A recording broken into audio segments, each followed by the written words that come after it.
gonna be real with you. We're in a really not great place right now.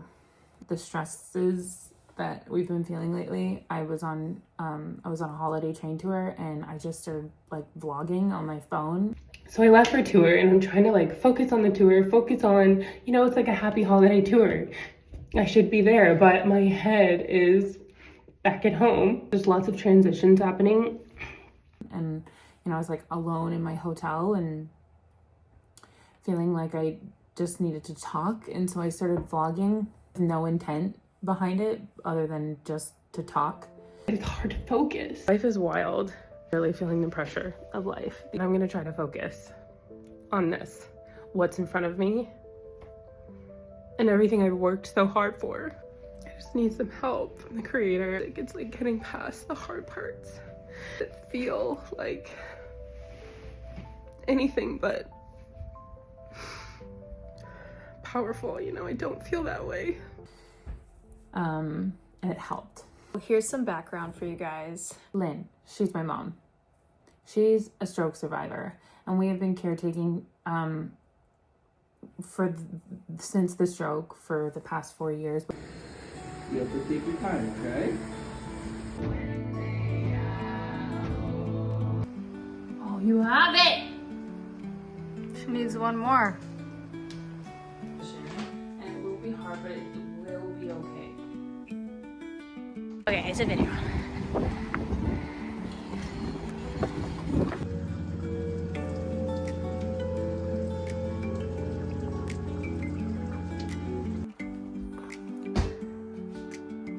You're kind of lopsided. Can you feel that?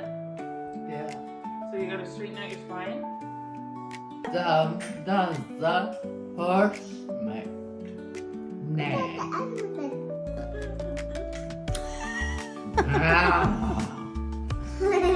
But we have like lived with her. We built a house with her. We've shared some of that journey. We built this house for her. That's not him. Oh my god! No, it's not.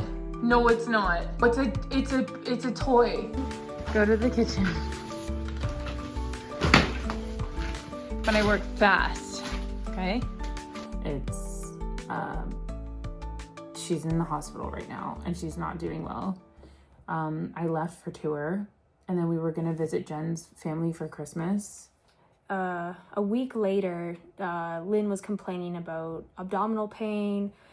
Shawnee's sister took her to the emergency room. You know, they chalked it up to UTI, and off they went. And she's also Indigenous, so she has a lot of traumas that she carries with that, and the hospitals scare her, and being alone scares her. And so she really doesn't want to go to the hospital, so she will do anything to avoid it. Unfortunately, It she came should at have a, been looked at. yeah, it came at a catastrophic price, because what happened is that They quickly discovered she had a ruptured colon, perforated bowel. and she had sepsis. Yeah. It was leaking into her stomach, which is insane. So we're in Alberta, and I hear this, and I think we have to go right now, and it's a couple days before Christmas. Yeah, it was on December 23rd. It was on a ventilator. It was high risk to begin with because of her stroke. A perforated bowel is something that is like Serious. a life-threatening condition. She has to have surgery, obviously. That's something you have to immediately have surgery on, but it's high risk, high risk, because of her stroke and her high blood pressure and her deficits. She went into the surgery week. Basically, when they went in to repair the damage that was done, there's complications during the surgery. So they put a colostomy bag on her, and she then had to go on a ventilator and on life support. So it's Christmas Eve. Let's hang out with my mom so she can rest.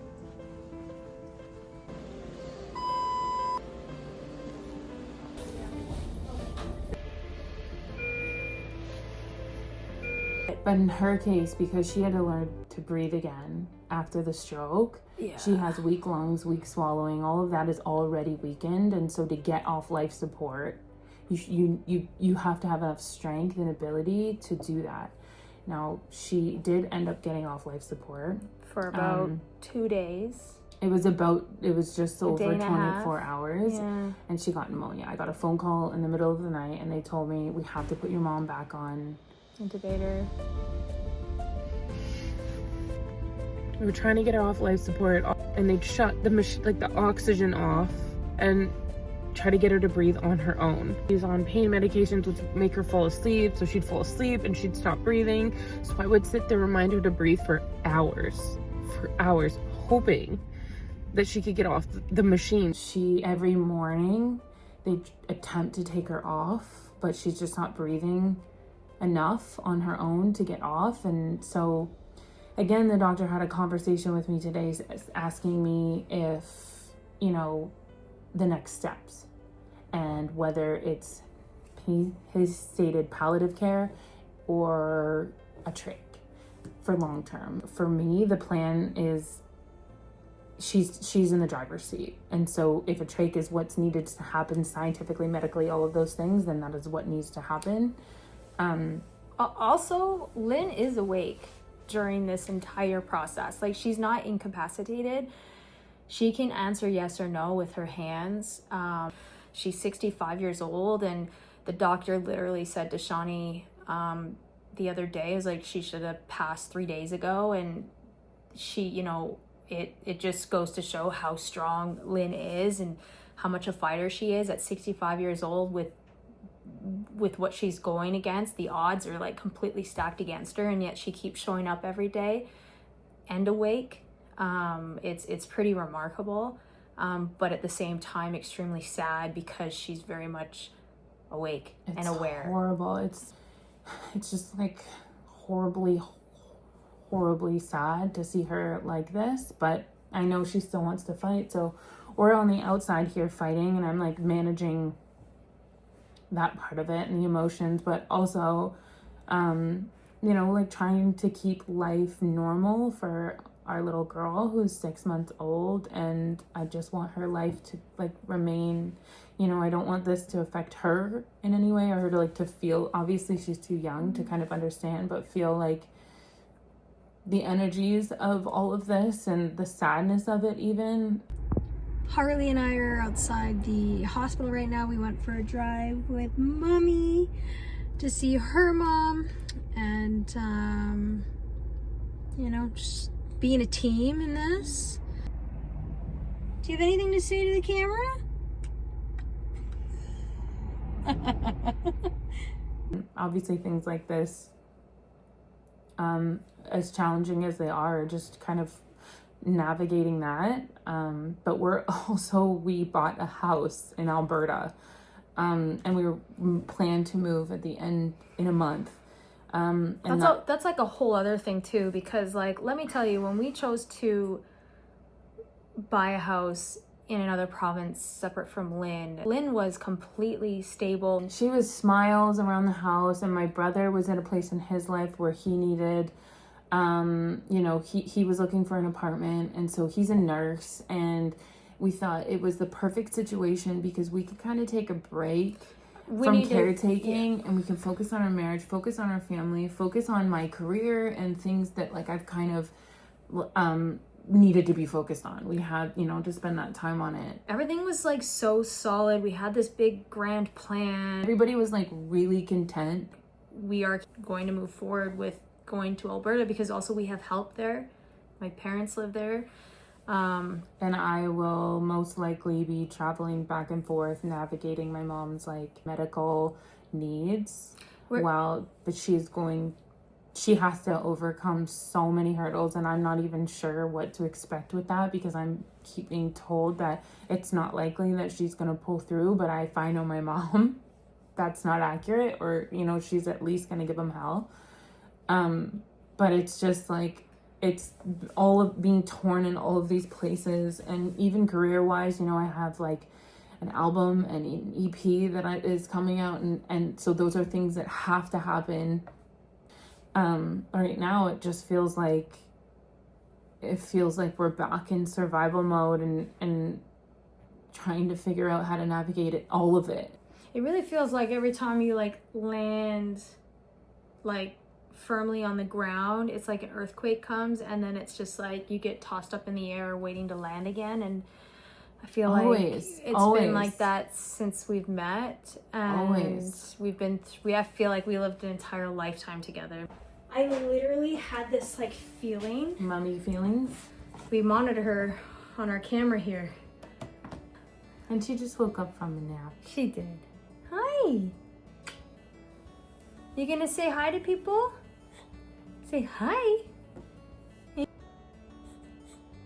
The struggle's really real, and because there's so many things that I can't drop the ball, I can't drop the ball, I can't drop the ball. And it's like, I want to throw the ball like down the hill, but I can't drop the ball. So we are navigating my sick mom who is on life support. We're navigating packing up the house And moving to a different province. To a different province while navigating the mom on life support. We're navigating our 6-month-old little girl, making life super happy and bubbly and fun. So I'm thinking if I can get her crawling soon, that she can just crawl and follow you around she the can house crawl. when you're packing. You can help mommy pack. Are you gonna help mommy pack the you gonna help boxes? me? Yeah. She's all about it. Hey? This is where we're at, and I guess starting a vlog, it is medicine for me. I think it's medicine for us, and also, you know, just sharing who we are and where we're at and the realities and realness of where we're at. We're super goofy and fun and loving, and but there's also these real parts. Well, we've always been open with, you know, our life and what's going on, but also it's a community. Like, we're not the only people going through something like this. There is somebody else out there who... I've learned that. Like, I'm not alone. We're not alone. Yeah. Yeah. And you're not alone. Yeah. That's what it's all about. We're the Kishs. This is our new vlog. This is Harley. Are you pooping?